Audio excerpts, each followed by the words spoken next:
All right, welcome to another episode of Scotty Talks NBA Mondays. Of course, I'm here with some special guests per usual. I am actually joined today by Vance and my boy JD Oracle. You guys may know these guys from Heat Ratio Sports, who obviously this YouTube show is presented by. Make sure to go follow Heat Ratio Sports on Twitter, Instagram, and Facebook. And of course, be sure to subscribe to the channel. If you're watching this, then you're probably already on the channel. So go ahead and hit that subscribe button. Guys, welcome to the show.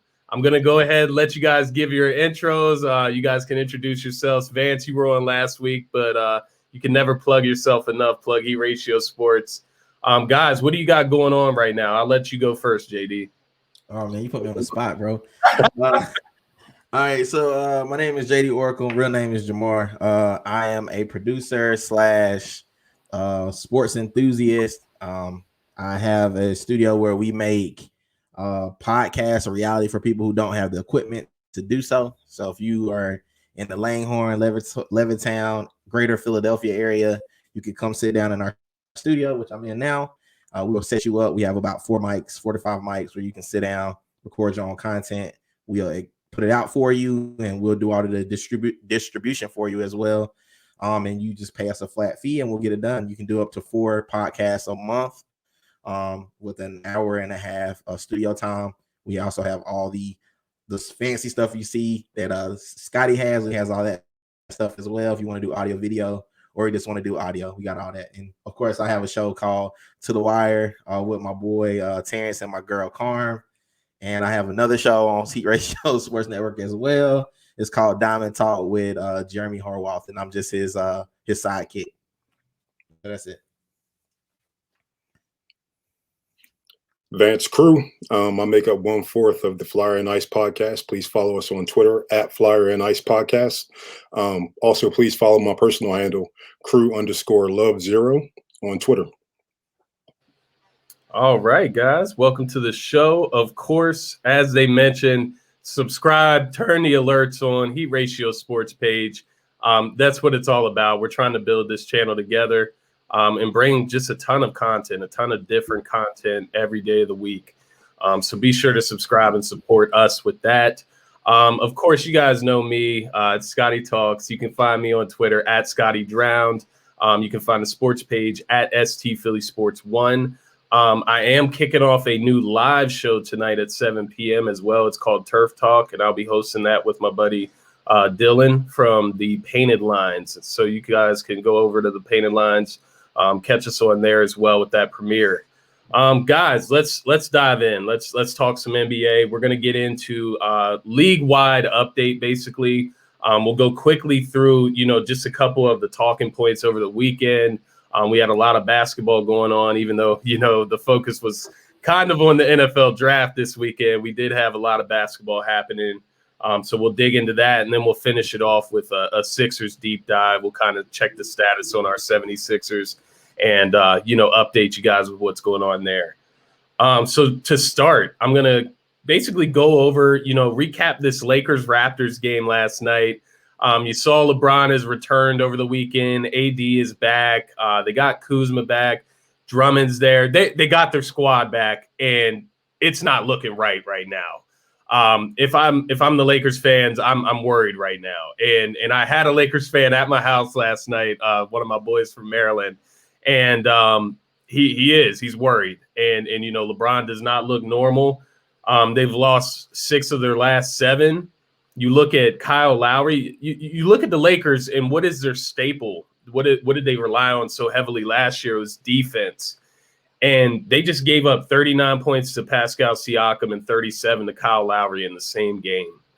While losing to who is right now, the 11th seed in the East or the 10th seed in the East in the Toronto Raptors. So what's going on with the Lakers, guys? How are you feeling about the Lakers? Are you worried? Do you think that this West is wide open right now with the way they look? I'll throw this to you first, Vance. Yeah, the Lakers are currently in the 6th seed right now. I really don't, despite their struggles, I really don't expect them to fall too much. And, when they get in the playoffs, it's a completely different game. And they have two guys on their team that can turn it on at any point. So I think the key for the Lakers is just getting to the playoffs healthy. They get to the playoffs healthy, they're going to, no matter what seed they are, they're going to be a problem for anybody. So, that's my take on the Lakers. Just get there. Yeah. Get healthy. Yeah. And they do play the Denver Nuggets tonight, Vance. And with that being said, if they lose this game tonight, they will fall behind the Portland Trailblazers into the 7th seed. So just keep that in mind with the play-in tournament, because that adds a whole other element. We'll talk about that in a little bit. So I'll pass that to you, JD. How are you feeling about the Lakers and their current status? I think the Lakers I think LeBron's just as afraid as your friend. And that's why he said the comments that he said the other day about the play-in tournament, not thinking it's BS, because at the end of the day, his ass going to be playing in it. So he's going to be playing in the tournament, and he knows it. He doesn't want to, because I think it's single game elimination. You have a bad game there, it's lights out for you. In my analyst heart, I never want to bet against LeBron, but in my person that I think that this is a different year and everything being equal, I want to go ahead and tell you that they don't look right. And we only got 9 games left in the season, and they don't look right yet. So, hey man, everybody else is kicking it into a high gear, and they're seeming to be kind of stagnant. And they got to, like you said, Vance, they got to make it to the playoffs.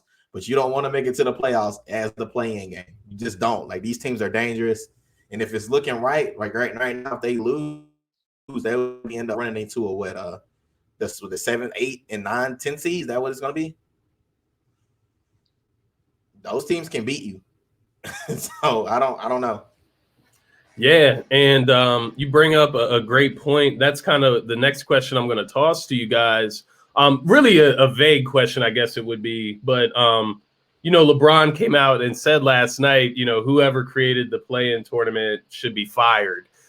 He thinks it's a completely stupid, process that they're implementing in the NBA here.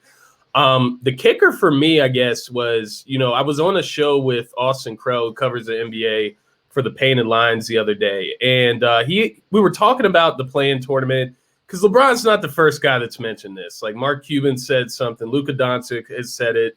But you notice the players that are saying it are the players that are about to face that adversity. So it's funny to me, because the way Austin broke it down to me, the Players Association voted on this. They agreed to do this. They agreed that this was good for the NBA. And now we're kind of walking it back, and you're just seeing like these one guys at a time that are kind of have their backs against the wall, and are just, questioning the whole process. I think that's funny. You mentioned, the teams the Lakers may have to play in the play-in tournament, a single elimination tournament.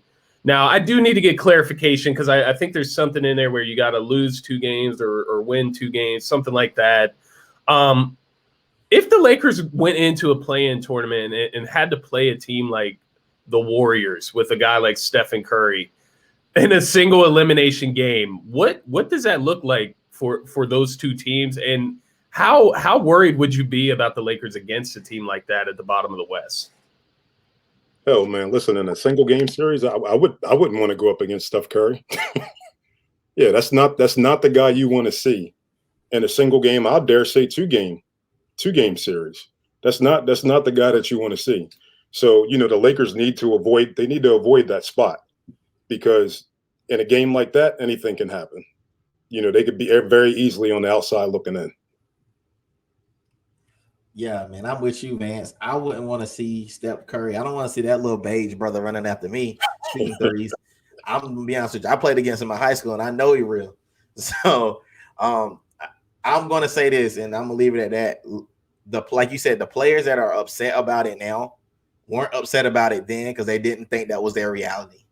And when something's not your reality, you tend to not worry about it. And when it becomes your reality, you get real serious about it then. So believe that if you gotta know now, you gotta run into Dame, because everybody thought Dame them wouldn't be in it. So let's say you run into Dame time, and now you're looking at playing him one game. You know how hungry he gets, and he'll hit anything on anybody. So yeah, if I'm the Lakers, if I'm any of these teams at the bottom, looking at they should have been at the top, looking down at one of these teams that shouldn't be getting in, like especially like a Curry led team that he's playing very motivated. He went 11 games with over 30 points in a row or something. You staring down the barrel like that. Yeah, all right, whatever. You saw what he did to the Sixers, and they was fully healthy. So yeah. And you mentioned the Trailblazers, the Warriors, even a team like San Antonio. It is plain as that team looks. Look what they just forced the Sixers into last night, into an overtime game without DeMar DeRozan, without DeJounte Murray. They're key guys, and they were able to push that to an overtime game and gave the Sixers everything that they could handle last night. So I think that kind of just shows you on a night-to-night basis how things could unluckily play out, in a bad way for the Lakers. Any team that's, gambling in that play-in tournament, it could end up that way. Real quick, Scotty, real quick. I don't want you to draw. So we're looking at it now. New Orleans is only 2 games out of the playoffs, out of that play-in tournament. And you know how they've been playing lately. And I'm just saying, like, Zion, we mentioned Steph. I do not want to play Zion in a play-in game. Yeah, because that could be the 9 and 10 seed, depending on how things shape. Because Memphis and the Golden State Warriors are like actually tied for 9th. Well, they're 1 game apart, like in the loss column. So it could potentially be going into it. It could be Portland at the 6th seed, the Lakers, Memphis, Golden State, and New Orleans in the play-in. That could be great for TV, but terrible for the Lakers because they ain't supposed to be there. And now they got to fight. So that's a good point. And my question to you guys, I guess, just feeding off that, and then we'll move to Brooklyn in that Milwaukee matchup over the weekend. But teams like the Lakers, we're going to get into the Celtics later that may be playing in that play-in tournament. Is that bad or is that good for the NBA if teams like that are eliminated in the play-in tournament before they even make it to meaningful playoff basketball? Especially the Lakers, like LeBron not in the playoffs because of the play-in tournament. How much would that cost the NBA, revenue-wise? Would that significantly hurt them? How do you guys feel about that? I personally think the concept of the playing game is great. But I do agree that if a team like the Lakers doesn't make the playoffs, that it is somewhat of a black eye on the league. Because, in a typical year, if you don't have these playing games, they're sitting at 6 or 7, or even if they fall to 7, they easily make it, without a playing game. So I think that they run some risk to it, although I think it's a great idea. Man, Vance, you're making it hard for me, brother. I'm gonna say I'd be happy to see LeBron get his butt cut one time. He's been in the finals like 17 years in a row or something. Like at this point in the game, it may be the end of LeBron. If he doesn't make it this year, if they get kicked out early, this could be the start of his demise. Or he pulls a Tom Brady and he stays in the fight. This year is a wake up call for him, and they go harder, they get healthy over the offseason, and they come back on a vengeance. You just don't know. But I think it's good for the league because it's a change of pace. If those teams don't make it, it's because you put yourself in that position.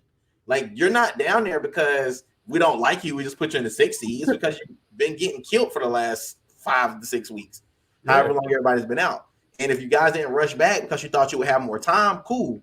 But because you didn't rush back and you didn't win those games, now you got to play your butt off for 2 games to make it in.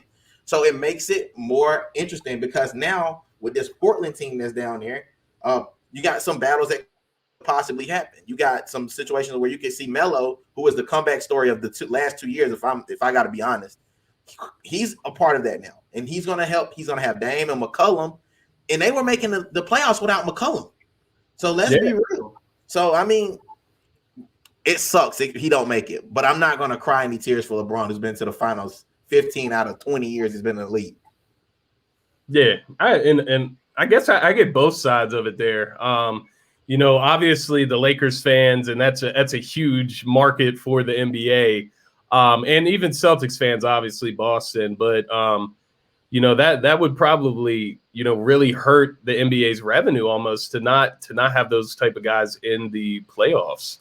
But we'll get into the Celtics a little bit later. I want to move on to this Brooklyn and Milwaukee. Basically a series they got going on here. They've been putting Milwaukee The way I look at Milwaukee these last 2 weeks, they've had 4 games against the Sixers and the Nets, but it's been in the best situations that they could have ever imagined, right? Like in both series that they had against the Sixers and the Nets, you look at the Sixers who come to town the night after playing the Phoenix Suns and then have to stay in town in Milwaukee for 2 games. And then you talk about Ben Simmons, who wasn't playing. And then you talk about this week where you still got James Harden out, and then you got the Nets, they're heading to Milwaukee for this next game. So I feel like the Bucks just had, they had a really good hand of cards dealt. You know what I mean? Just to talk about this matchup between the Bucks and the Nets, I saw you guys talking about it. You guys were texting yesterday, messaging in the group chat. And I know, JD, you had a couple points about the Nets. And then, of course, Vance, I know you had some other talking points to kind of, counterpoint that. So I'll keep those points for you guys to make.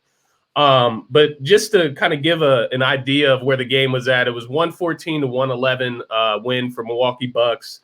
Giannis had 49 points, 8 rebounds. The big thing about Giannis in this game, 4 for 8 from the 3-point line. That's ridiculous for Giannis, the Greek freak. Like that, if that's happening, then that's scary. Like if he's shooting 50% on 8 attempts in a game. And like you mentioned earlier, Vance, if he does that just one game out of the series, that can shift the entire series. Yeah. Their way. So that was something I wanted to hit on. You had Middleton out there last night, 26 points, 11 rebounds, 6 assists. And he actually shared responsibilities with Giannis on KD. Mind you, KD went off. He did his thing, 42 points, 10 rebounds. He had 7 threes last night. But you saw at the end of the game, they switched Giannis on him, and Giannis gave that man a mouthful right back to him. It was one of the wildest things. I've never seen KD get his shot blocked like that, like a jump shot. That was crazy to me. Kyrie had an off night. And then these guys play again on Tuesday night. What were your takeaways, JD? I'll throw this to you first. What were your takeaways from this game, and how are you feeling about the Bucks and the Nets in this situation? Regards of their standing in the East, the 1 seed, all of it. How do you feel? All right, so I'm gonna start by saying this. Vance has had a very good point about this, so I'm going to go ahead and start with that. All right, it's not hate between me and Vance. I'm just putting out the facts. All right. So we got that out of the way. I believe that the Nets have been overrated all year. I'm just going to be honest. Mostly because of one player in particular. KD is a beast. And Vance, I'm going to let you tell the people what your thought process about, with Sixers playing against them. But the thought process, nobody's stopping KD. You're just not. You're just not going to stop him. He's probably the best scorer in the league. And he's probably been that way for a while. You're not stopping him. But the problem is what we saw Holiday do to him. To do to Kyrie, and he frustrated him. He just didn't he wouldn't let him get to his spots. Every time he put the ball down, he was swiping at it. He just made things extremely hard. That's what Drew Holiday does. Like that's how he's always been his whole career. He's he's almost like a Bruce Bowen. He couldn't really stop Kobe, but he just would do enough to like sometimes get under his skin.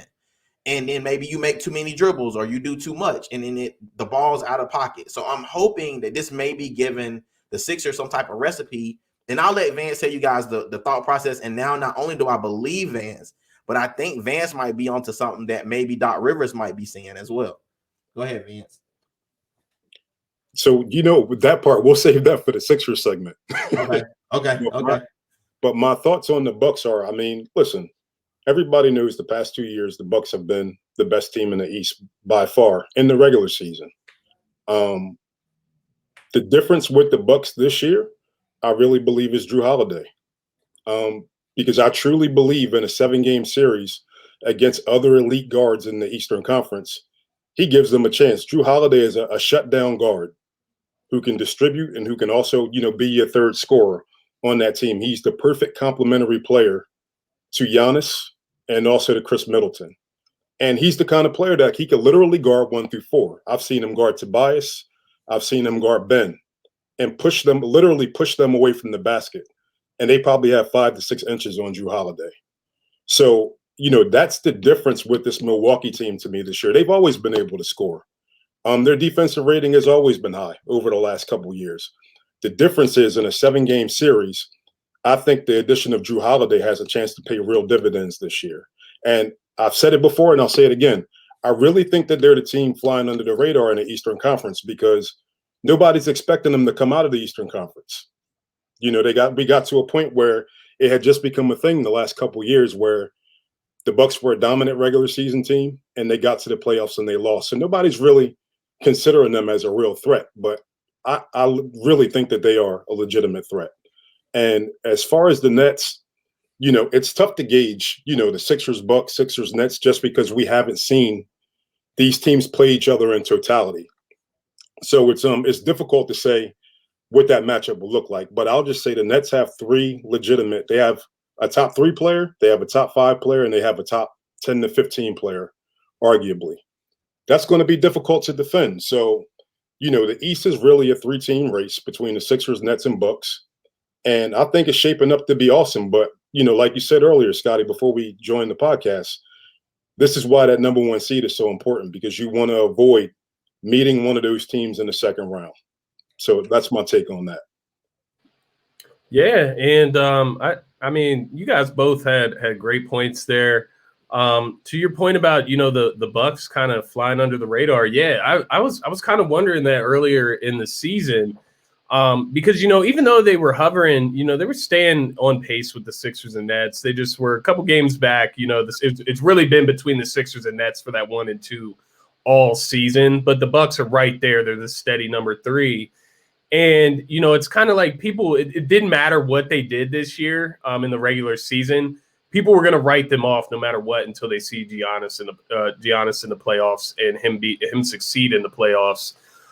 In a similar sense in the way people hold Ben, you know, not as high of a scale, because obviously Giannis, you know, he's putting out more productivity, but just in that sense of the one piece holding them back from success in the playoffs, you know, when they're able to build that wall and keep those guys out of the paint like that. So I tend to agree. I think these last 2 weeks, the way these matchups have lined up, them playing the Sixers twice and then playing the Nets twice, I think it's kind of reminded the league and it's kind of woke the East and the league back up. So in a sense, I think that's good for the Sixers and the Nets to kind of go through this now.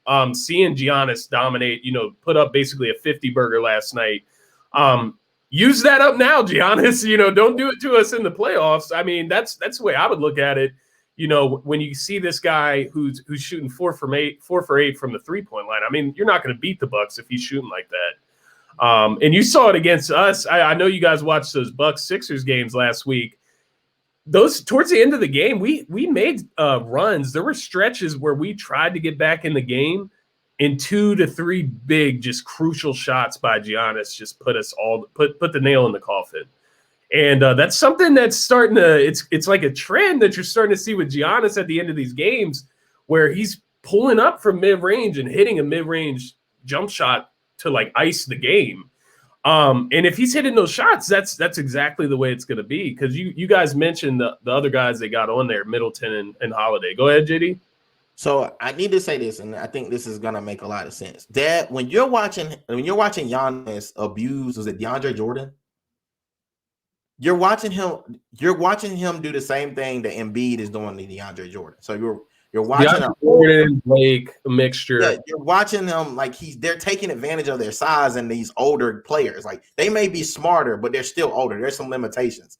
And Giannis and Embiid are some of the smartest players, big man in the game.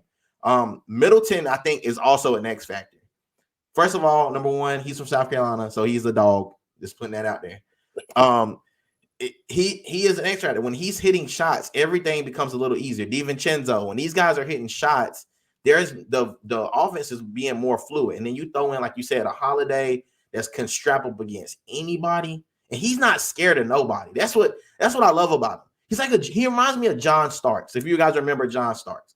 John Starks would play. John Starks would fight anybody. Like if you ran up on him, he would just fight you. So like I think that's Holiday in his core. And with a player like that, it's hard to beat them. So that makes them extremely formidable, especially the way they're flying under the radar. So if I could add one thing about the Bucks, here's the thing about the Bucks. and it's happened the last couple of years. The Bucks play at the third fastest pace in the NBA, and they average the most points per game in the NBA.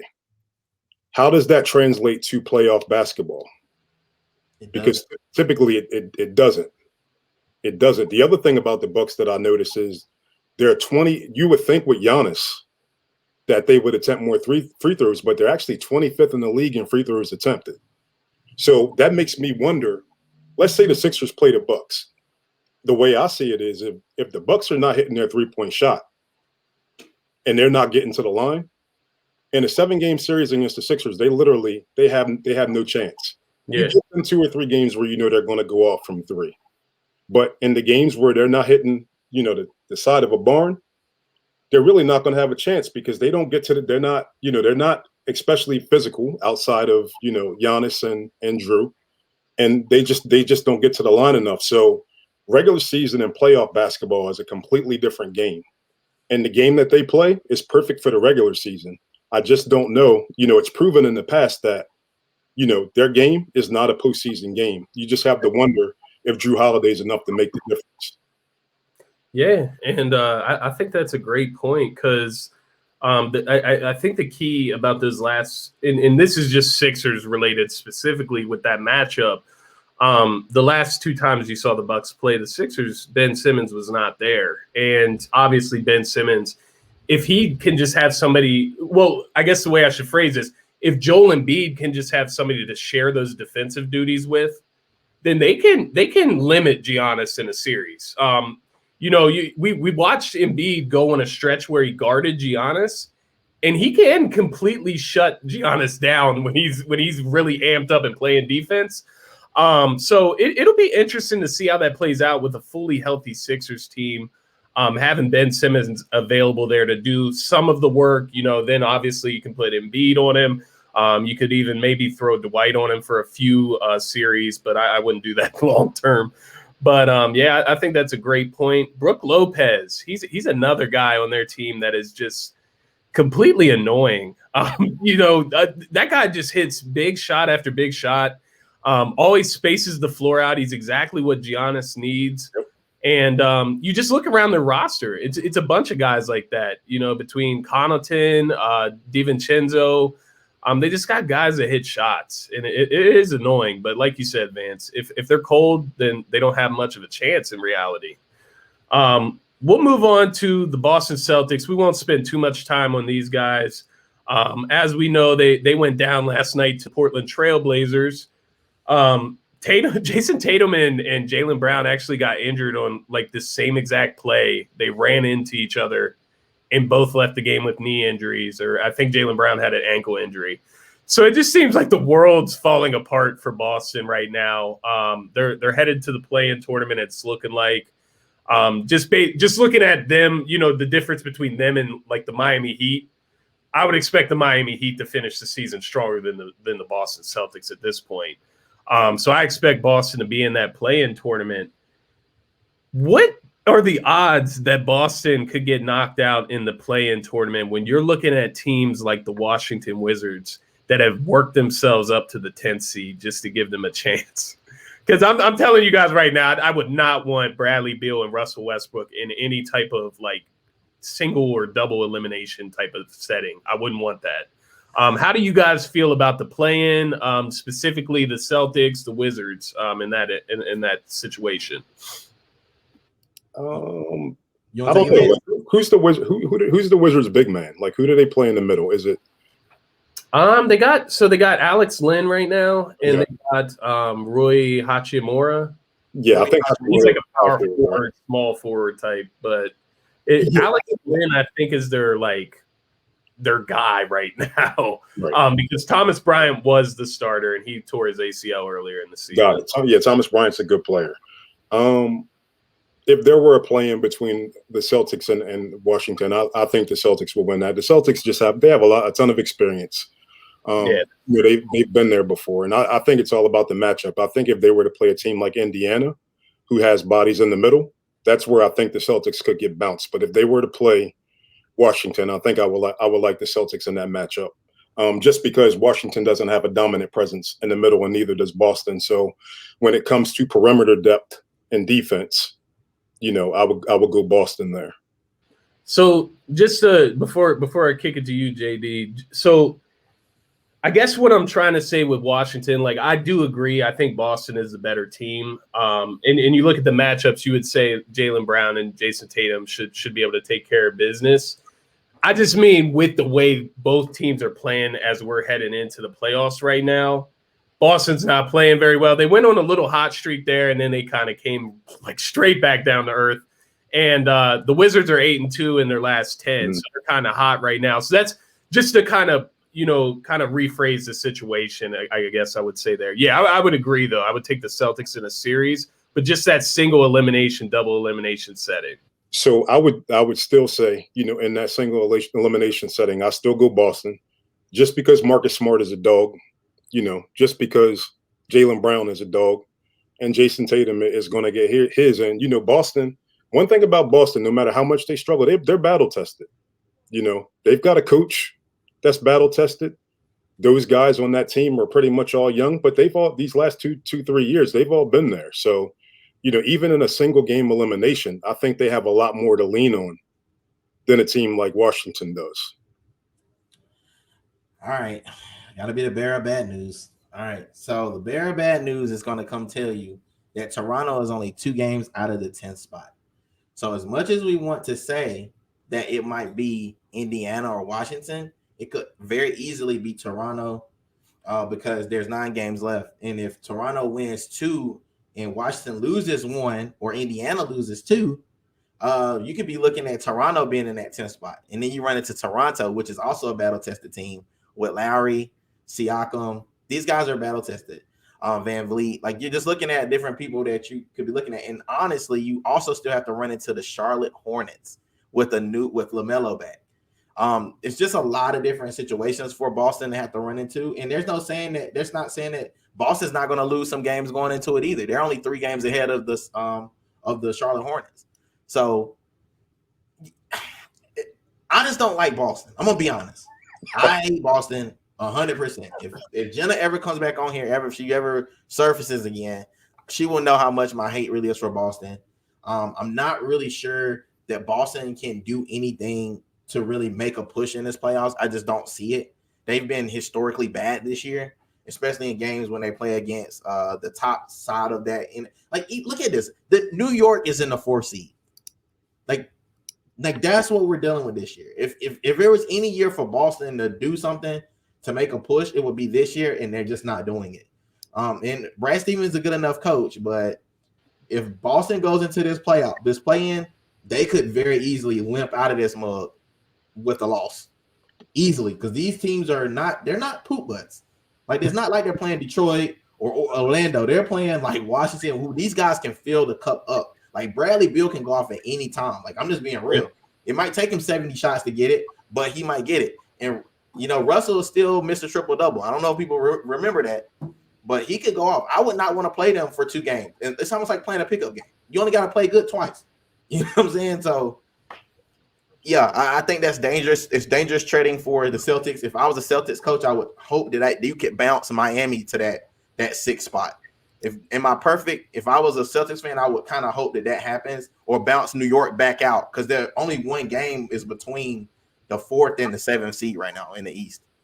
So that's what I'm hoping for. If you're a Boston fan, I hope you know that you need 2 games and you don't need to lose any. Yeah, and the Raptors is a good call out as well because that team more than even Washington, I would watch out for them in the play-in tournament because you look at. We mentioned it earlier in the show. The Raptors played the Lakers last night. I mean, Kyle Lowry and Pascal Siakam gave them all that they could handle last night. So, yeah, that play-in tournament is going to be interesting, and we could see some big names get playoff berths just because of that. And you're going to see some big names, lose their status in the playoffs because of that tournament. So it'll be interesting how it plays out. The next thing I wanted to touch on, we'll kind of wrap it up the league-wide with the West Coast, and then we'll move to the Sixers. I just wanted to talk about this Denver and LA Clippers matchup over the weekend. It was on Saturday night. Denver beat the Clippers 110 to 104. They overcame them. They are now the 3 seed. The Nuggets are 9-1 since the Jamal Murray injury. Since the Jamal Murray injury, I do want to bring this up. I told you guys about this before the show, about Michael Porter Jr. Just watching him play the other night. His shooting stroke. Richard Jefferson mentioned it. He compared him to Kevin Durant. At the time, I was like, well, what the hell is Richard Jefferson talking about? We can't just be throwing that comparison around. As you watch this guy play, as you've seen the highlights of what he can do at full potential, he's very, very similar to KD. He has a little bit more solid of a frame, but is still at that 6'10", shoots over his head, gets full elevation in the jump shot. Hard to see anybody, really contesting his shot. It's more about whether he makes it or not. It's not really about the defense. He's one of those type of shooters. Michael Porter Jr. in his last 10 games since Jamal Murray went down, 25.6 points per game, 6.7 rebounds per game, 51.2% from the three-point line. That's ridiculous for a 6'10" small forward. And you're looking at this team that is basically watching their third star develop now that Jamal Murray went down. He gets his time to, get his productivity up. And then I'll just end it with this note.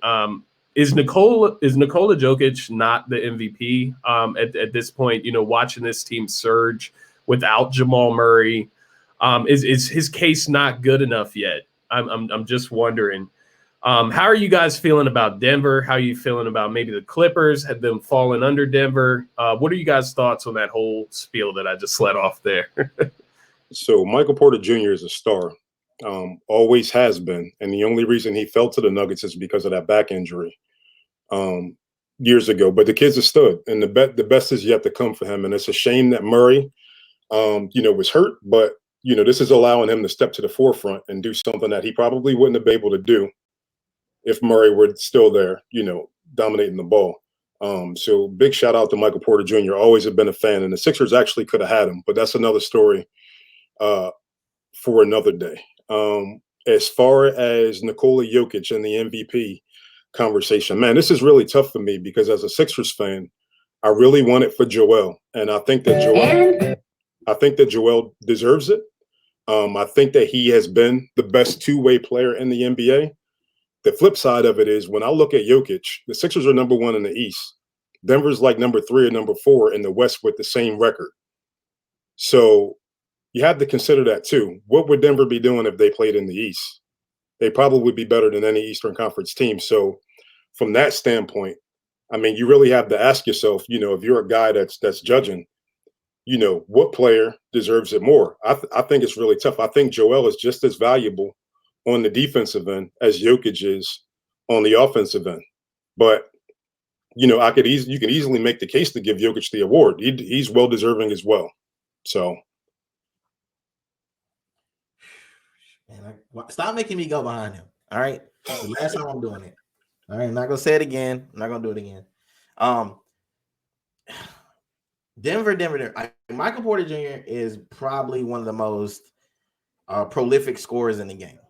And, we got a sample size of it last year in the bubble. We got a sample size of what he can actually do.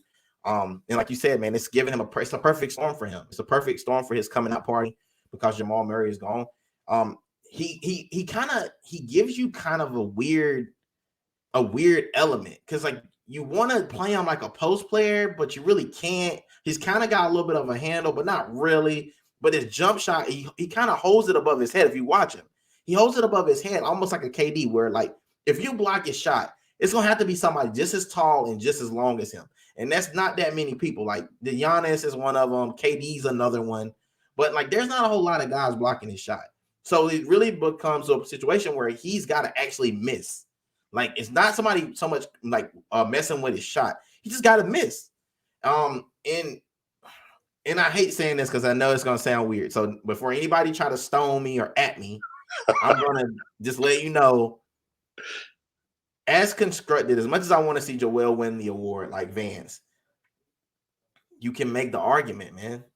You can really make the argument about Joker. You just can. And it's like, what's the big dude that's a boxer? Fury. It's like Fury. Yeah. You watch Tyson Fury, he doesn't look like very much. If you saw him on the street, you'd be like, oh, this is a fat guy. Like, he's a big fat guy. But then when you get in the ring with Fury, he'll bang you up. Same thing with Joker. Like, he looks like he's not very much, like he hangs out at donut shops and stuff. And like, enjoys like creme brulee and stuff like that. And he only eats sweets. But when you get on that court with him and he stretches you out, hits a couple of threes on you, then you run out after him because you think he's a fat guy. He goes by you. And then he's a great passer. So he's just embarrassing you on all different. So, like, honestly, I wouldn't care either way. I would love Joel to win the award, but I just don't. This is the 1 year Joel had a chance, and Jokic is him, and you got Steph coming out of nowhere, like legitimately demolishing everybody in his path. So it's like it's becoming a situation. Now we got to talk about it, and now people are also now throwing Giannis back in it. So like, a thing that we thought was like a 2-man race has now become like a 4-man race, and it's basically in the eye of the beholder. So this voting could go anyway. But as far as definitely as far as Denver goes, I'm high on Denver. The Clippers have been very in the last couple of years. I don't even really want to talk about them just because like they're the biggest disappointment. They're like a son who never left home. He's like 40, he lives at home with his mom. Like that's the LA Clippers. Like they never left home. They got a new dad now. Like Tyronn Lue's their new dad, but they're not really bonding and meshing well. So like they fight their dad all the time. It's just a bunch of stuff with the Clippers. The Clippers are like that son that just will never get a job and move out. Listen, man, the Clippers, don't sleep on them though, man. They're a lot like the Bucks in the Eastern Conference, where you haven't heard much drama coming out of that locker room this year, and guys are just keeping their head down and balling. They have the talent and they have the players that go on a run. You're completely right. I'm not even saying that you're not. It's just that I don't believe in playoff P because that's not a person. Like he's not a real person. Like he's like a montage, but it never existed. It's like a double negative. Like, is it not? Like, is it not doesn't work. Like Paul George, like that doesn't go in the playoffs. Playoff P. That he doesn't do good in the playoffs. Why did they come up with that name? It's true, man. It's true. Yeah, he's literally playoff PEE. Playoff piss. No, man, but to y'all's points on the MVP race, all good points. I get it. I'm with you guys. Like, I want to see Joel win it, even if it's not right. You know what I mean? Like, even if it ain't supposed to be, I want Joel Embiid to win it. As a Sixers fan. But when I look at the resumes, like to your point, Vance, when you look at Joel Embiid and the impact he has on a single game, compared to Jokic, you probably say they're about equal, or maybe you even think Joel Embiid is more dominating. But when you look at the whole resume rather than just one game, or maybe even a matchup between them, it's like Jokic hasn't missed a game. Still hasn't missed a game. It's like, I guess my thing with Jokic is, what else does he have to do to win MVP if he can't get it at this level? And then, the other thing we mentioned Giannis in there as well. Great point as well. His numbers are probably better than what they were the last 2 years, if not the same at least. So all have cases, all have reasoning. Obviously, I don't think that Giannis is going to get it over Embiid. I don't think that he should either, as the Sixers got the 1 seed. But you could even throw, if you're going to have people out there that, and I'm not necessarily saying this is true, but I just feel that this could be an argument. If you're putting Joel Embiid in the conversation, then why can't Kevin Durant be in the conversation? He's missed some games. Joel Embiid's missed some games. Now, I'm not sure in the comparison of how many games each has missed, but every game that Kevin Durant's played in, he's been lights out. You had James Harden up until he got injured. He was probably in the MVP talks as well. So there's a plethora of guys that are going to get chosen from. I think Jokic is just rising to the top of the crop. I feel like when you look at it, Jokic has the least amount of reasons of why he shouldn't get it. Does that make sense? Makes a lot of sense. Yeah, I guess that's kind of where I'm looking at it. The last thing I wanted to touch on with the Western Conference, Phoenix just recently went past the Utah Jazz for the #1 seed. I just wanted to kind of get you guys' feel because we talk about how important the 1 seed is in the East. Is it similar at all in the West, or is it just a crapshoot out there and it's really just, luck of the draw with each round that you get by? How do you guys feel about that? I'll let you go first this time, JD. So the West has always been wild. Ever since I've been young, the West has always been kind of a juggernaut compared to the East. Through the Jordan years and all that, the West was always kind of harder to win in. This year is weird because you don't have as many fans. I don't know if it plays as much of a sustained. I don't know if they're going to raise the limit of people that are going to be in the games, especially from a perspective of the games really counting that you don't have to travel. But I don't know, man. Like the Phoenix Suns, they present a very difficult issue because they got Chris Paul, and any team that Chris Paul plays on, they create a problem because he's the smartest player playing basketball. He may not be the most talented all the time, but he's definitely the smartest, definitely the most purest point guard I've seen in a really long time. And probably the only other smart guard that I've seen like him is named LeBron James. And that may be because they run in the same circle. They probably talk about basketball a lot. But yeah, like Phoenix winning it. I said this from the beginning. I don't know if I can run the tape back. Yes. Listen, I said Phoenix is probably going to win the West because they got Chris Paul, and that guy, for whatever reason, he just knows things like JD Oracle knows things. He's that person. And you have said this at least 3 to 4 times on my show, so I will go ahead and give you credit for that. You did call the Suns. Thank you. And just one other point I wanted to throw in there that I just skimmed by. I was actually checking on the standings in the West just to kind of see. It looks like basically with the seeding, you're trying to avoid this seed, to avoid playing the Nuggets. So instead, you'll play the Clippers this time. You know what I mean? It's like one of those things out in the West where it's not even worth it to like hope for a different team. You're just going to get a bad matchup no matter what. LeBron is sitting out tonight against the Nuggets, so that is interesting as they could fall into the play-in tournament. I just wanted to throw that nugget in there. But go ahead, Vance, if you had anything to add in on that Western Conference seeding. Yeah, I mean, having the #1 seed in the East is important. Especially and particularly for a team like the Sixers. But in the West is the wild, wild West, man. It doesn't it really doesn't mean as much. It's just the seeding. Because out West, I mean, you talk about parity, like from top to bottom, the difference is really not that much compared talent-wise. So, in the West, you can a 6 seed could beat a 3 seed easily. So yeah, the West is the wild, wild West, man. I know the Suns could finish the season #1 and get bounced in the second round. Whereas a team like the Sixers, you finish #1, you get Atlanta in the first round, maybe the Knicks in the second, and then you play your real test in the Eastern Conference Finals. But in the West, every round is like a legit competition. If you don't bring your A game, you could get bounced. Yeah, straight up.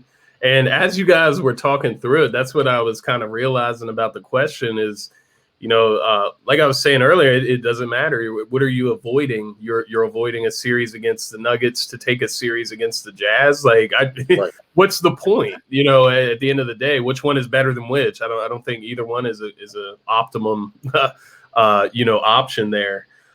You brought up the Sixers, so as you guys know, I wanted to spend a good amount of time on the Sixers. We'll probably do, a good 15, maybe 20 minutes on them, and then I'll get you guys out of here. But as I like to do, I love my graphics here, so we have to throw this one out here.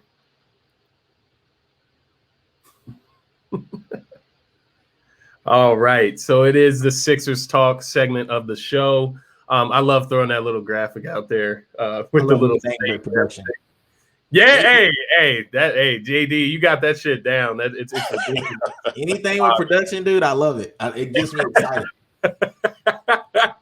Hey, that's a good time to plug in the middle of the show. Any type of graphic design, hit up my man JD, and maybe he can work out a price and hook you up. But my man's got it locked down on the graphic side, the production side. Let's dig into the Sixers. We can start by recapping this Spurs matchup last night where they actually, got the overtime win.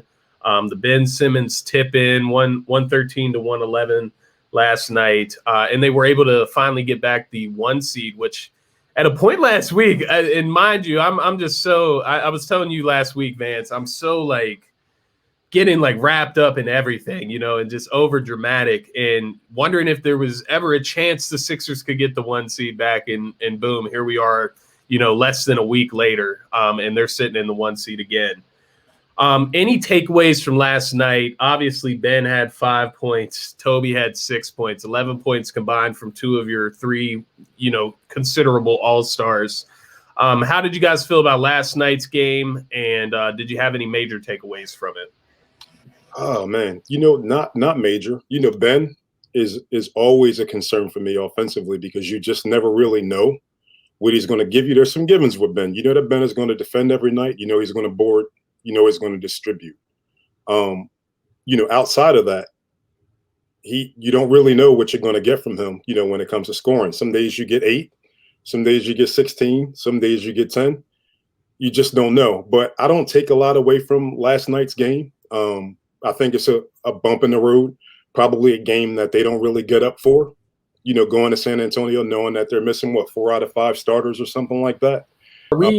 Are we to the point where these games are just get the W no matter what at this point? Is this where we're at in the season? Yeah, I think that's kind of where we are. But there's also the game within the game. And the thing that's concerning is that even though it's a game that you don't really get up for and that you're playing a bad team, you still want Ben to show up, and not attempt 1 shot in the first half. You want Ben to show up and not attempt, 6 field goals and have 5 points at the end of the game. Like, these are things that, in the grand scheme of things, these are things that concern me because when you get to the playoffs, that kind of effort is not going to cut it. So we can look at last night as a throwaway game and maybe they didn't get up for it. That's true.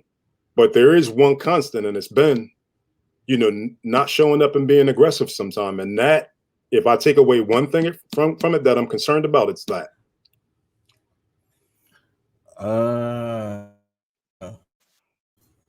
right. I told you before, don't put me behind Vance. He does this thing where he makes you look foolish. Right. And all right. So first of all, the elephant in the room is Ben Simmons. Let's just throw it out there. He's not consistent. He hasn't been consistent. He probably never will be consistent because he's a mental midget. Let's just be honest. He plays like he's 5'10" and he's 6'10". Let's just be honest. Let's throw that out there. He will let smaller guards push him around because he has little man syndrome. But the opposite. He's just like Stockholm syndrome, like where he will let people abuse him and he'll be okay with it. With saying that, I'm also going to echo what he said, what Vance said, is because at this point in the game, we just got to win out. It's almost like when you playing, like I'm a big college football guy.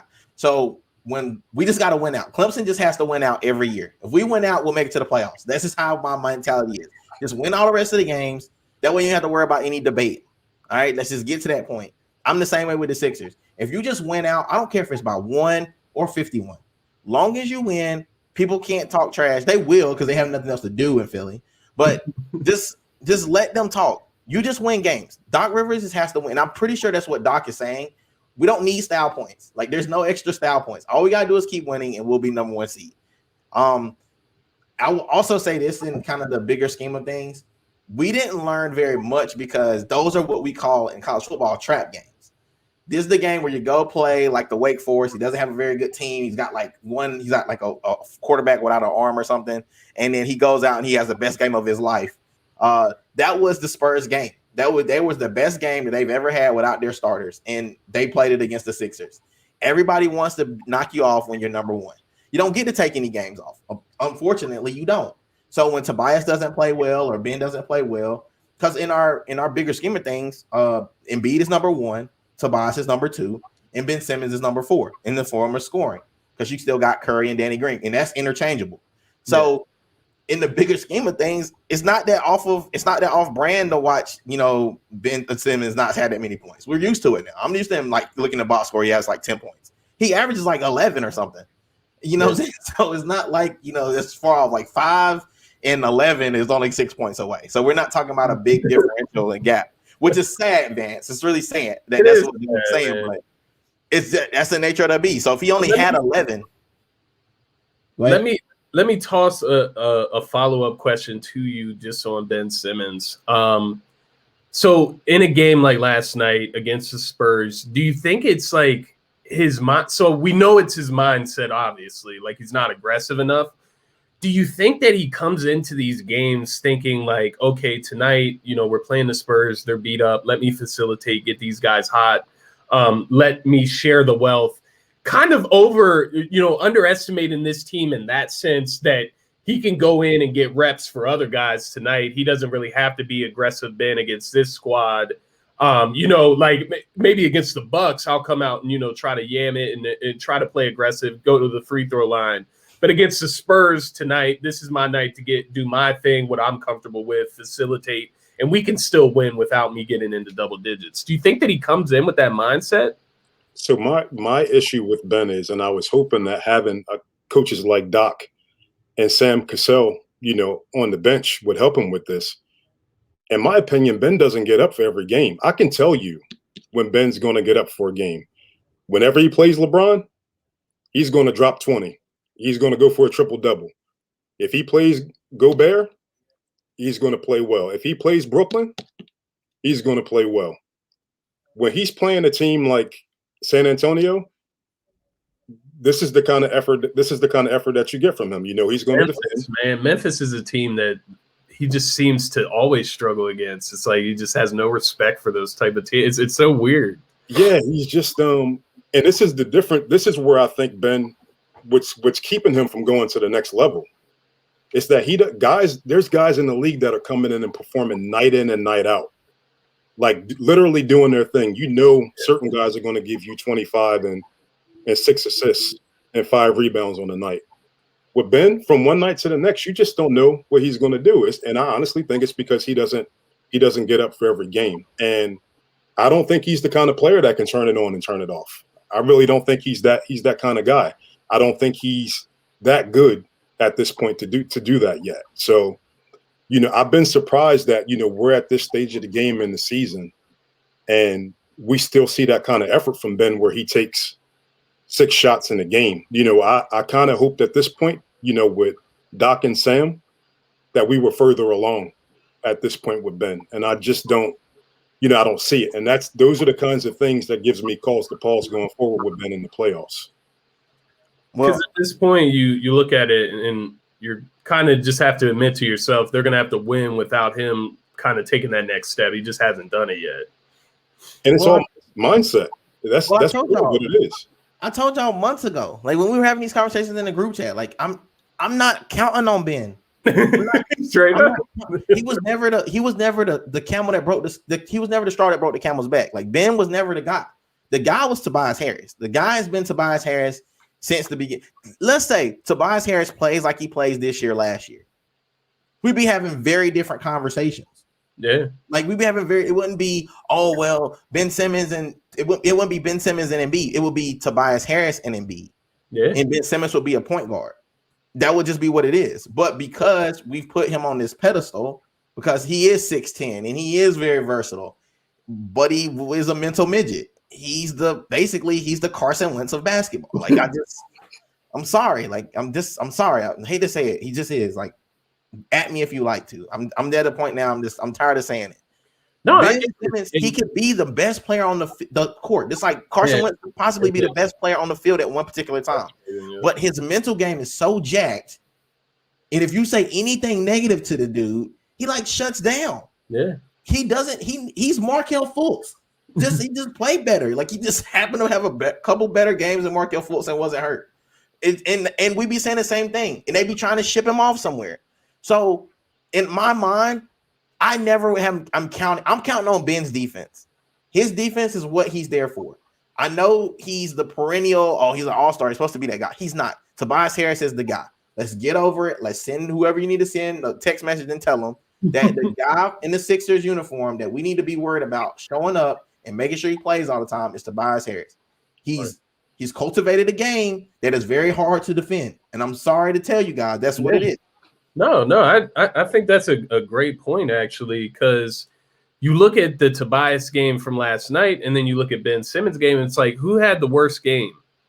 It's probably worse Tobias only scoring 6 than Ben only scoring 5, considering Ben, like we said, he only scores, from anywhere from 10 to 15 points a night. So you look at Tobias, who is that other 20-point scorer that you rely on, and him only having 6, that looks a lot worse. So I think that's a great point. That's why I asked this question, a couple, like maybe a month back, is like, are we just disappointed in Ben of his actual play, or are we just disappointed that he's not meeting our personal expectations for our first round, our first pick of the first round? Like, is that what it is at this point? Or like, do we just have to accept who he is? Or, is he really just this, this ultimately disappointing player that's just never going to fulfill our prophecy, basically? I think it could be, I think it could be a bit of both. I think it could be a bit of both.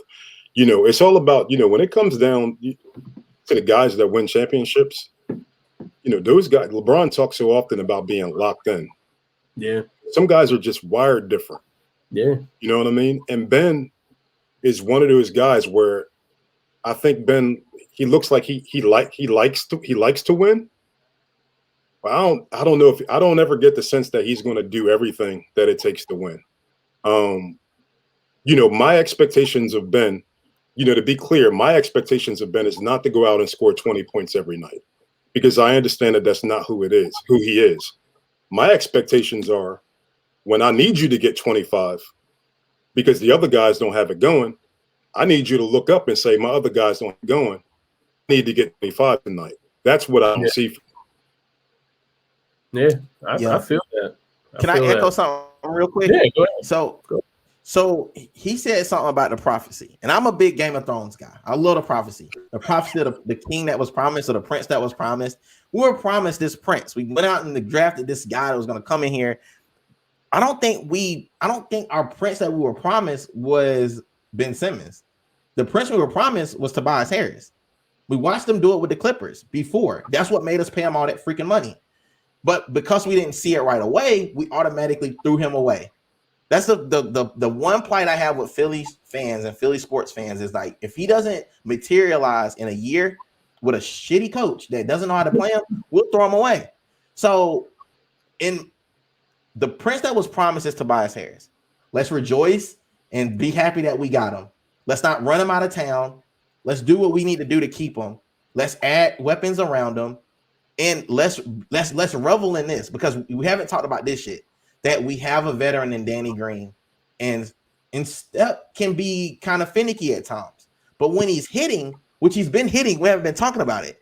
He's been hitting. They're kind of coming into a rare form. Even when they bring in Shake is also becoming a little bit more of a steady hand. So maybe these guys supplement some of the scoring from Ben. So maybe we're not looking so hard at Ben. If Ben's playing the hardest player to play on the floor every game between him and Thibault, then maybe that's their contribution, and we need to be okay with that. Maybe. Like, let's not beat the dude up. And that, I mean, you kind of fed into my next topic with the Sixers, which was going to be, what we've seen this season as far as an inconsistent, Seth Curry, or an inconsistent Danny Green even. I know Danny Green came out of the All-Star break real hot. He's kind of cooled down over the last couple games, but like you said, JD, it's kind of been supplemented with Seth Curry. He's had a couple great nights recently, specifically last night. I mean, 22 points, 8 for 10 from the field, 6 for 6 from the three-point line. I mean, that's ridiculous, but it's crazy that he can shoot at a clip like that, but then you see him some nights just struggling with confidence to even shoot it at all. It's amazing to me the way that can differ on a night-to-night basis. But that was kind of my next question. How big is it for guys like the Shake Miltons of the world, even the George Hills of the world, him finding his place in this team on defense and offense? How big are these guys and them finding their places in the rotation right now? How big is this for the Sixers? And I'll toss it to whoever wants to go first this time. I know JD. Good, JD. Oh man, thank you for me again. All right, so I'll start by saying this. It is big. It's big that their contributions kind of get to a steady, like they kind of get a steady hand about themselves. As you already said, alluded to before, we're kind of getting our rotation down pat. We kind of already know it's going to be Shea coming off the bench. We kind of know it's going to be Dwight. Mike Scott's out. Cork Moss is probably going to be in that rotation because he's continuously stayed in the rotation. And we got to be okay with that. Korkmaz is another guy. I'm glad you brought him up. Do you guys think that he is a staple in the rotation in the playoffs, or is he situational? Has he done enough on specifically the defensive end that you guys could play him in a playoff series? So check this out. I'm gonna be real quick, and I'm gonna let Vance have it. Korkmaz is like I coached a team in high school where we had a guy we called he gotta shoot it. That's what was his nickname. He gotta shoot it. Every time he touched it, he had to shoot it. But that is a break. He has so much confidence that he needs to shoot the ball. He's the opposite of a Steph Curry or a Seth Curry, because Steph will sometimes be wide open and he won't shoot it, but Korkmaz won't be open and he'll still shoot it. So you kind of gotta take the good with the bad, because on any given night Korkmaz can go off and Korkmaz can have 15 and he can shoot 4 to 5 threes and make them. It's just that's what the Sixers have become to me. They're like that box of popcorn that you get during Christmas, and it's like a variation, and it's got all those that little circle, and it's got all those different sections, all different popcorn. And sometimes you don't look when you grab, and you just grab one and pop it in, and you don't know what it is. That's what the Sixers are. You never know which game you're gonna pop your hand in that dang on popcorn box and pull out a 20 piece by Korkmaz, or a 20 piece by Steph, or a 20 piece by anybody random. St. Milton could pour in 20. So it's just. That's a part of the game. We just got to get used to it. I'm sorry that it is what it is, but this is your holiday popcorn. Call the 76ers. Sorry. It's on you, man. My opinion, I agree to an extent, JD. My opinion on Korkmaz in the playoffs is he's a spot player, and he's a matchup player. There's going to be some games where he doesn't play at all. There's going to be some games where you need somebody out there to stretch the floor based on how they're defending, Joel and Tobias, and he's going to play. Ultimately, I think he's a part of the rotation, but I think he's the last piece in a rotation. And I don't think that he's going to play a ton. Like I said, I think he's going to play based on the matchup and what's needed in that particular series, in that particular game.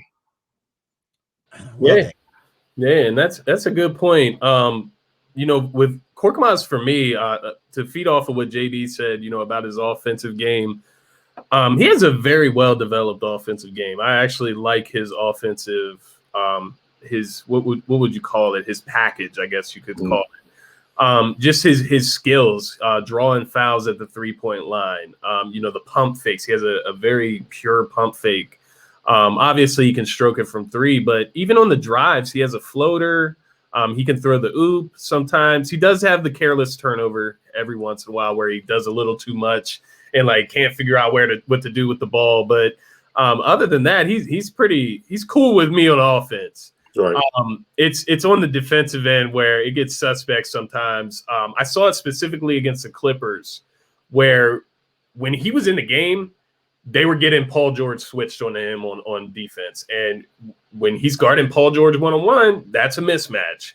And, when you're playing against teams like Boston or, the Heat, or even, once you get up into those top tier teams of the East, that's what they're going to do if a guy like Korkmaz is in the game. Even if it's for 2 minutes, they're going to single him out for those 2 minutes, and it's going to be bucket central and Korkmaz.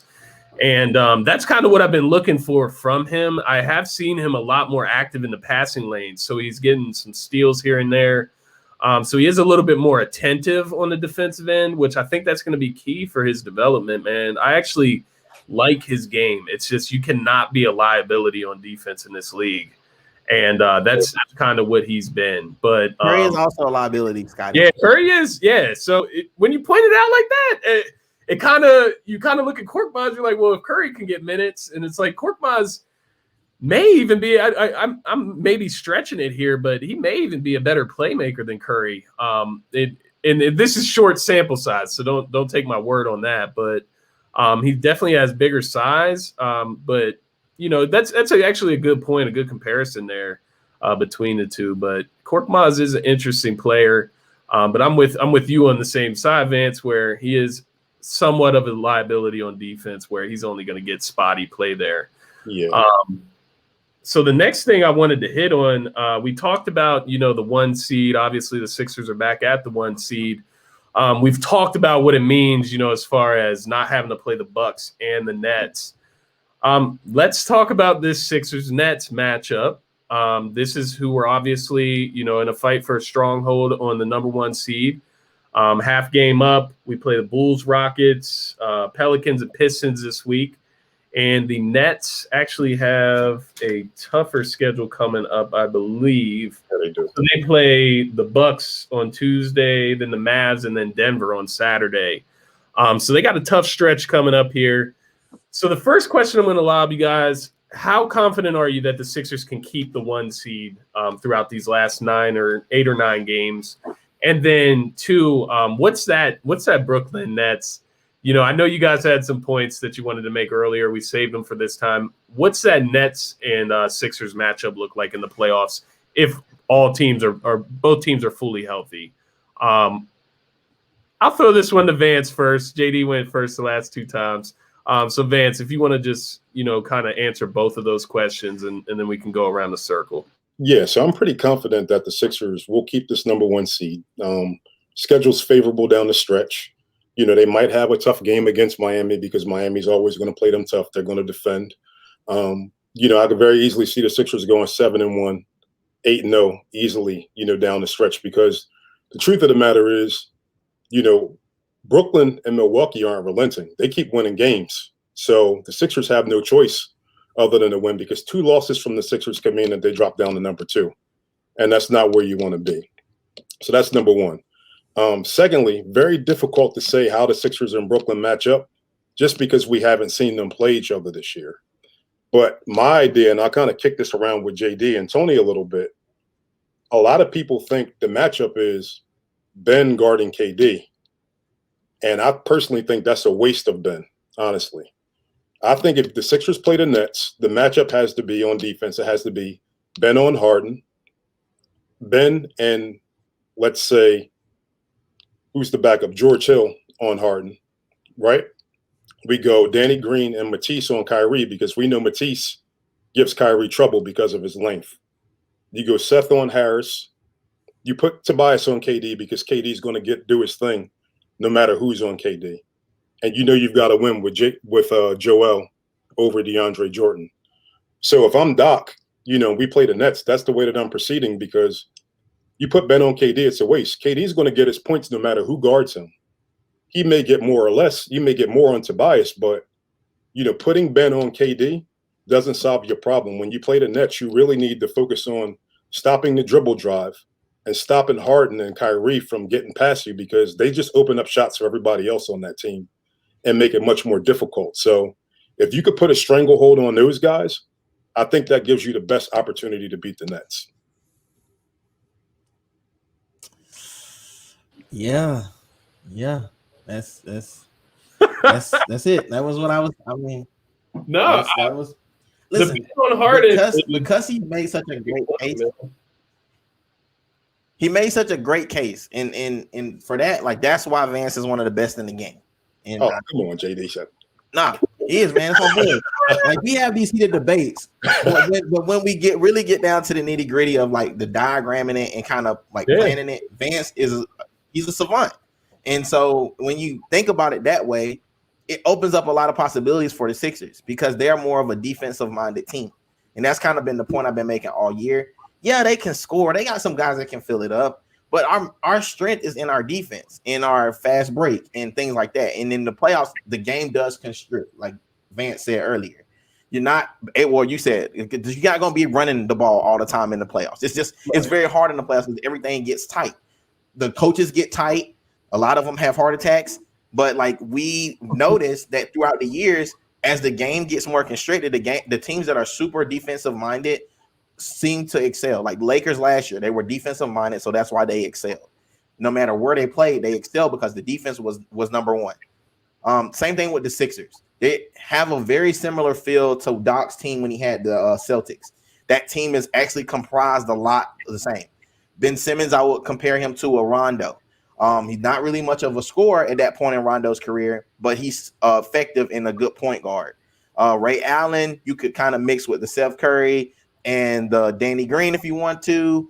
Embiid is like a KG, very dominant. Perkins is more like a I guess Perkins is just like an anomaly. He has some Dwight Howard technically, and then you have a Tobias. Tobias is the actual Paul Pierce of the team because he could get you that mid range, the backup, get fouled, sometimes hit the turnaround, but he can fill it up.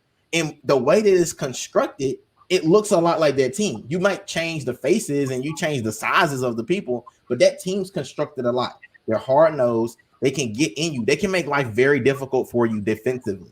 So even if you're having great games like this, like we all know that the Nets can score, but we also have seen the Nets get super frustrated in the sense of they have a head case on the team with Kyrie. If Kyrie is frustrated, it can do a bad thing to you. Harden has cultivated his game though, so that he is the wild card, kind of so to speak. But what you put Ben on him, 6'10", that step back may not be able to get off every time. So if he tips a couple shots, that might also get in Harden's head. He's not really, even if he gets by Simmons, he might block it from behind like a LeBron. So I'm with Vance. Vance, you have my vote of confidence that if we can give you the team tomorrow and you can take it over and you can give us the So that is my thought process. And just so I can be done for today, what was the second question? No, that was the second question. The first question was just what was the first question? Can they keep the first seed? Can they keep the first seed? Yeah, can they keep the first seed? Yeah. Like I said, just like college football, we just have to win out. We just got to keep winning out. Like win as many games as we can out the 9 that are rest. And then if we can get a game in there, we can rest some of the guys. That's great as well. Or try to rest within the game. And I think that's what Doc is doing a very good job of, is trying to give the guys as much rest. So yes, that means that some teams may come back on us, but they're not having to play 30 plus minutes or whatever, just trying to win a game. Like, you got to get these guys some reps because you can't play these guys in the playoffs like that. True. That's just impossible. So yeah, I think we can win out. Doc just has to be Doc. That's it. Yeah. Good point, JD. Yeah. I thought those were great points across the board. JD, basically what you mentioned was an identity. And I think that's what the Sixers have finally established with Doc Rivers. It was kind of a question mark with, Brett Brown. Was this like an Embiid post-heavy team? Like, are they offensive oriented? No, this is a defensive-minded team. They're gritty, and then they have guys that can just go get buckets when you need them. And Tobias and Embiid. Last question of the show for you guys. I'm gonna toss your way, and then I'll get you guys out of here.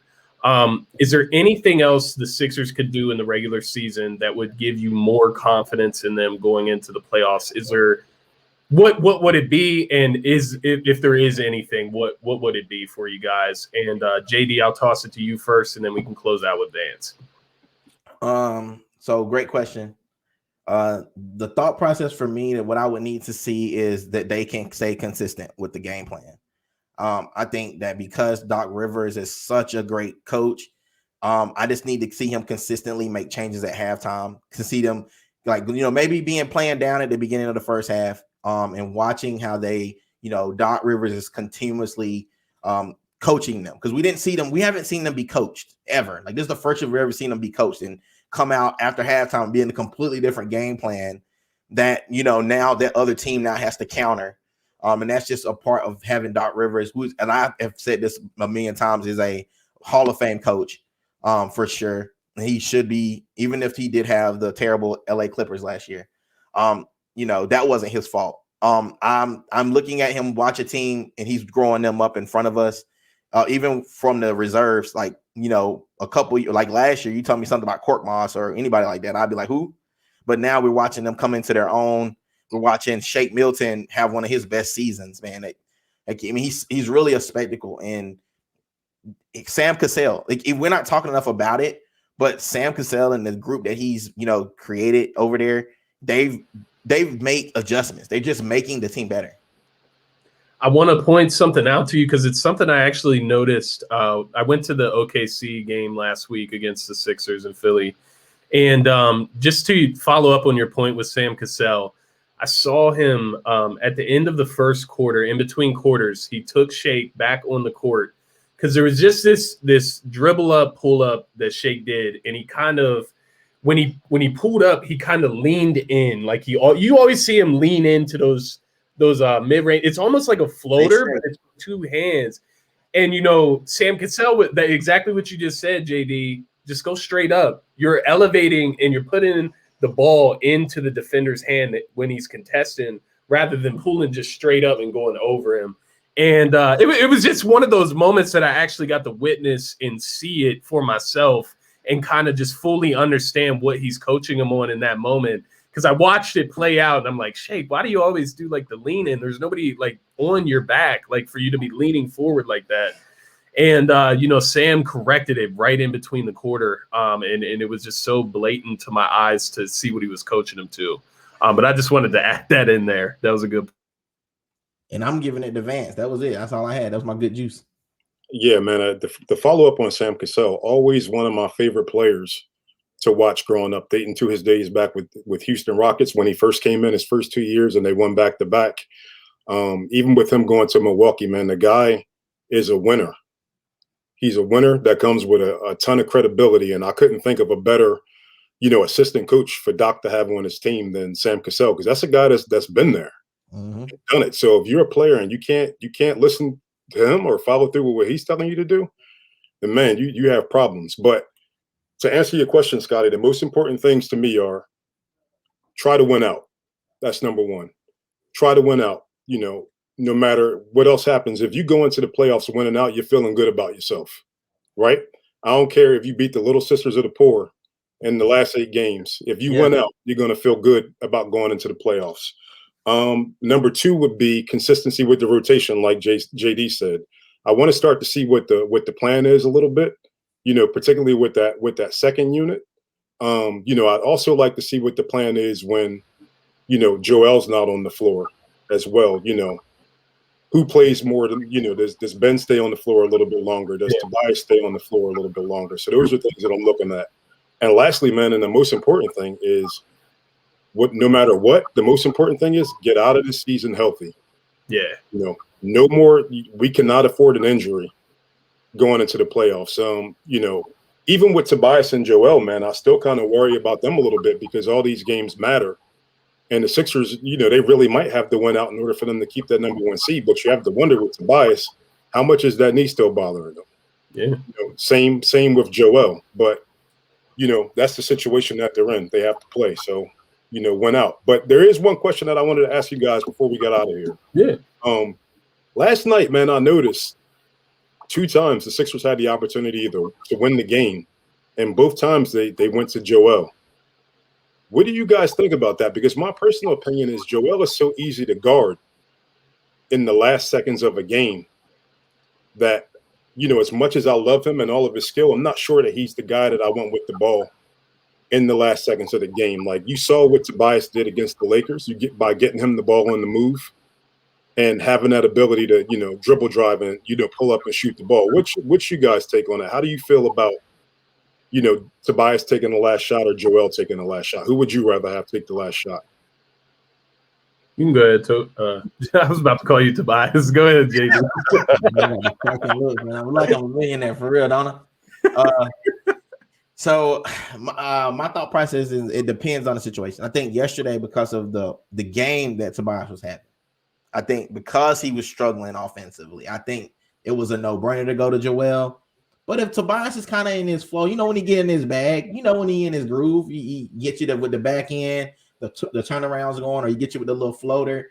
I don't think there's, to be my honest opinion, is not really a better player with his back to the basket as a guard than Tobias Harris right now. So I would say give it to him. But if he's having a game like he did yesterday, I would say keep going to Joel and live and die by that, because he's an MVP candidate, and I don't have a problem with him getting the ball at the last minute. And then you just gotta hope that if he does miss, you get another cleanup from like a Ben Simmons, a guy that's 6'10", that should be on the boards a little harder than he is anyway. But to answer your question, I would take Ben. I mean, not Ben, but Tobias, as long as he's hitting. Yeah, and so I'll answer your question first. I just wanted to follow up on your points about what you wanted to see for the rest of the season. I'm with you on health. That's number one priority. I would say the number one seed is the number two priority.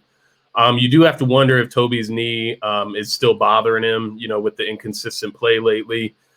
He was not playing like that at the beginning of the season, right? So that was a great point. And then the other thing was just to follow up on the rotation. You still saw 10 guys in the game last night.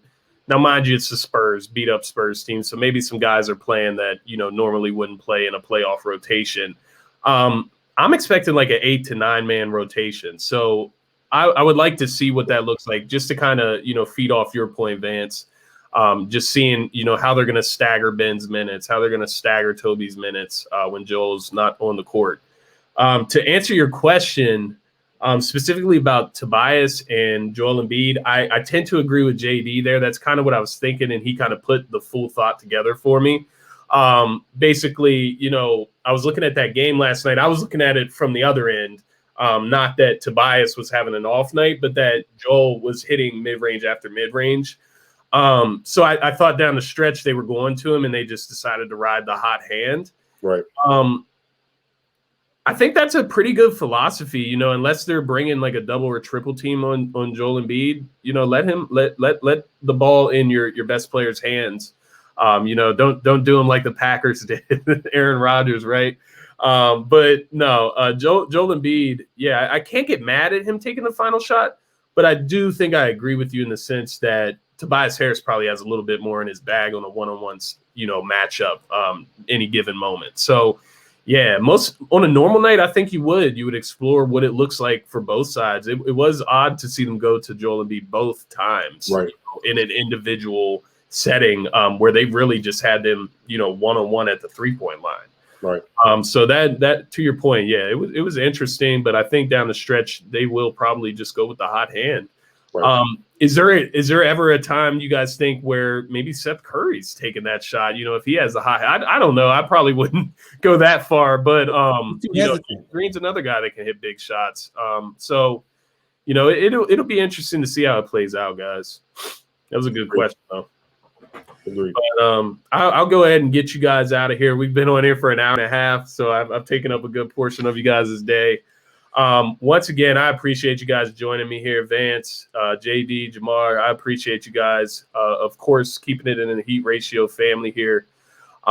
Guys, be sure if you're watching this show, if you're tuned in, if you're not already subscribed to Heat Ratio Sports on YouTube, do it now. Turn the alerts on so you know when every episode's coming out. Be sure to check out my guy Vance on the Flyer and Ice Pod. Great hockey content. We got 4 guys over there putting in the work. They're there every game after giving the full recaps and everything. So be sure to check that out. It's good content. And, of course, my man JD Oracle with the To the Wire show. As he mentioned earlier, he's got a lot going on. But we're keeping it in the family with that To the Wire show with our girl Carm. And that's good stuff every Friday night. And then, of course, any big news events, JD's going to be there with the To the Wire episode. Guys, thank you guys for joining the show. You guys are always welcome on my show. That's going to be it from me. Was there anything else that you guys wanted to share, wanted to say before I get you guys out of here? I had a great time, man. Thanks again for having me, JD. Always good to chop it up. Same with you, Scotty. And let's do it again, man. Let's do it soon. Yeah. Let's get it together for the playoffs, guys, for sure. Yeah. Go follow my man, Scotty. Go follow my man, Vance, man. They always got fire content. I think in the next couple of weeks, I'm just going to do a screen share on our text messages, and then we'll just do it as a video, and then we'll just start a video from there and just do a viral video, because then the content, man, the information that everybody in the network has is dope. It's like when I go back and read some of the stuff we put in there and then watch how it comes to fruition, it's kind of nutty, and it's crazy content. You guys are blessed. I'm gonna say that you guys are blessed. Like there's no like a lot of times you watch shows and you be like, man, they're just playing to a narrative. Like there's no narrative here. Like we really believe the stuff that we're saying, and there's nobody driving these narratives. So I hope you guys enjoy the content, and you go keep watching my boy Scotty. He's got something going over here. Appreciate you guys. And just to follow up on that, JD, I think that's a nice thing that we got in the Heat Ratio Sports family is just simply balance. We got a lot of balance and checks in that group chat of, whether it's Vance coming in, and saying something, and somebody else comes in like, well, look at it this way. vice versa. It's always an ongoing, continuous conversation, and we're always learning from each other. So I think that's the best part of it all. For everybody that's watching, they get to see it come together on screen. So thank you guys once again. That's going to be it for this show. Tune in next week, guys. Peace.